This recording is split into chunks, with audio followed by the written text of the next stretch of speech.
You, John Fitzgerald Kennedy, do solemnly swear. I, John Fitzgerald Kennedy, do solemnly swear. That you will faithfully execute the office of President of the United States. That I will faithfully execute the office of President of the United States. And will, to the best of your ability.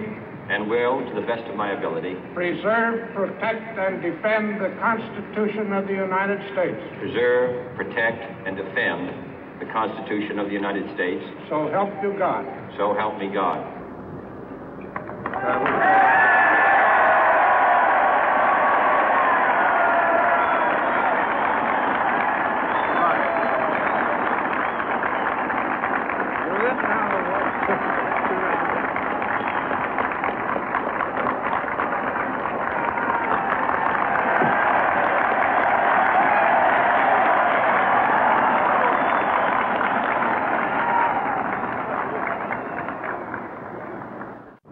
Vice President Johnson, Mr. Speaker, Mr. Chief Justice, President Eisenhower, Vice President Nixon, President Truman, Reverend clergy, fellow citizens. We observe today not a victory of party, but a celebration of freedom, symbolizing an end as well as a beginning, signifying renewal as well as change. For I have sworn before you and Almighty God the same solemn oath our forebears prescribed nearly a century and 3/4 ago. The world is very different now, for man holds in his mortal hands the power to abolish all forms of human poverty and all forms of human life. And yet the same revolutionary beliefs for which our forebears fought are still at issue around the globe. The belief that the rights of man come not from the generosity of the state, but from the hand of God. We dare not forget today that we are the heirs of that first revolution. Let the word go forth from this time and place to friend and foe alike that the torch has been passed to a new generation of Americans born in this century, tempered by war, disciplined by a hard and bitter peace, proud of our ancient heritage, and unwilling to witness or permit the slow undoing of those human rights to which this nation has always been committed and to which we are committed today at home and around the world.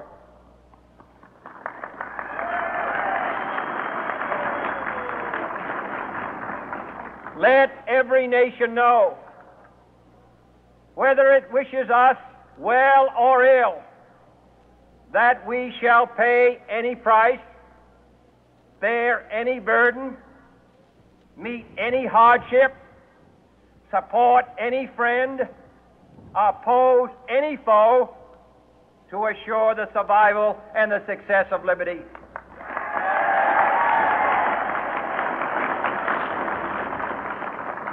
This much we pledge and more.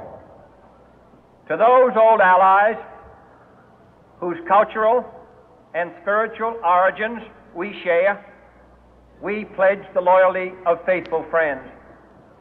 United, there is little we cannot do in a host of cooperative ventures. Divided, there is little we can do, for we dare not meet a powerful challenge at odds and split asunder.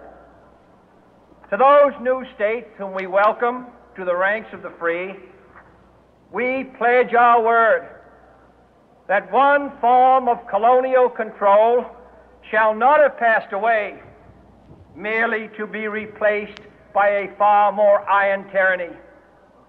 We shall not always expect to find them supporting our view, but we shall always hope to find them strongly supporting their own freedom, and to remember that in the past, those who foolishly sought power by riding the back of the tiger ended up inside.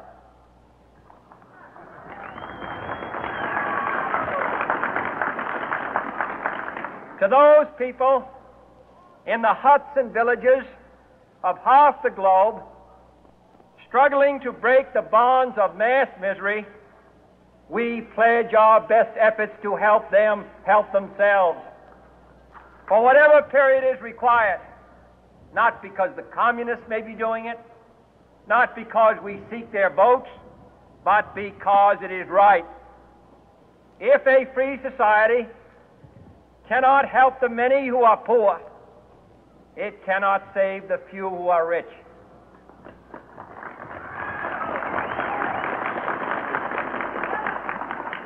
To our sister republics south of our border, we offer a special pledge to convert our good words into good deeds, in a new alliance for progress, to assist free men and free governments in casting off the chains of poverty.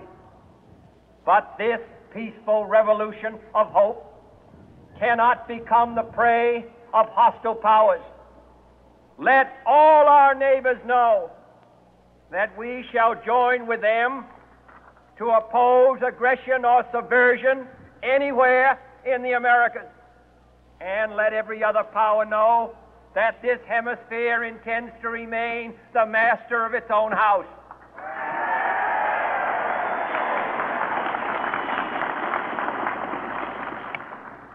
To that World Assembly of Sovereign States, the United Nations, our last best hope, in an age where the instruments of war have far outpaced the instruments of peace, we renew our pledge of support to prevent it from becoming merely a forum for invective, to strengthen its shield of the new and the weak, and to enlarge the area in which its writ may run.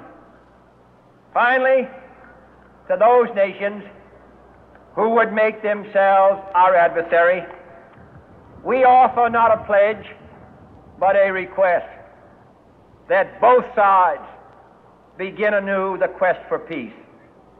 Before the dark powers of destruction, unleashed by science, engulf all humanity in planned or accidental self-destruction, we dare not tempt them with weakness, for only when our arms are sufficient beyond doubt can we be certain beyond doubt that they will never be employed.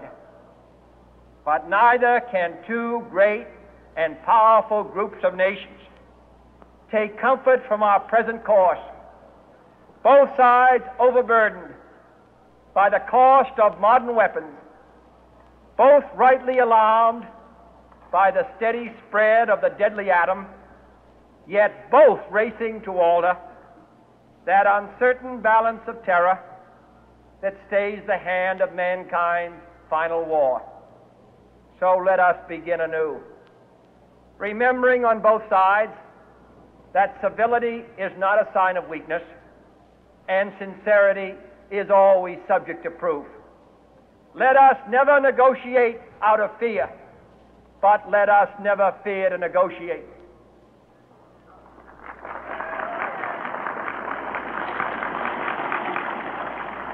Let both sides explore what problems unite us, instead of belaboring those problems which divide us.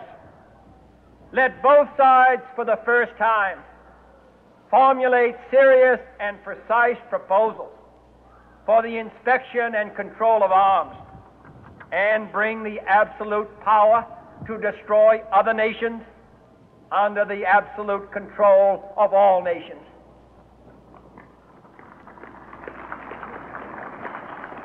Let both sides seek to invoke the wonders of science instead of its terrors. Together, let us explore the stars, conquer the deserts, eradicate disease, tap the ocean depth, and encourage the arts and commerce. Let both sides unite to heed in all corners of the earth the command of Isaiah to undo the heavy burden and let the oppressed go free. And if a beachhead of cooperation may push back the jungle of suspicion, let both sides join in creating a new endeavor, not a new balance of power, but a new world of law, where the strong are just and the weak secure and the peace preserved. All this will not be finished in the first 100 days, nor will it be finished in the first 1,000 days, nor in the life of this administration, nor even perhaps in our lifetime on this planet. But let us begin.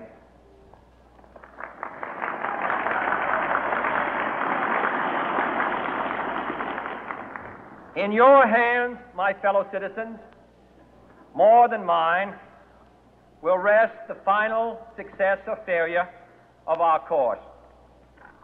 Since this country was founded, each generation of Americans has been summoned to give testimony to its national loyalty. The graves of young Americans who answered the call to service surround the globe. Now the trumpet summons us again, not as a call to bear arms, though arms we need, not as a call to battle, though in battle we are, but a call to bear the burden of a long twilight struggle, year in and year out, rejoicing in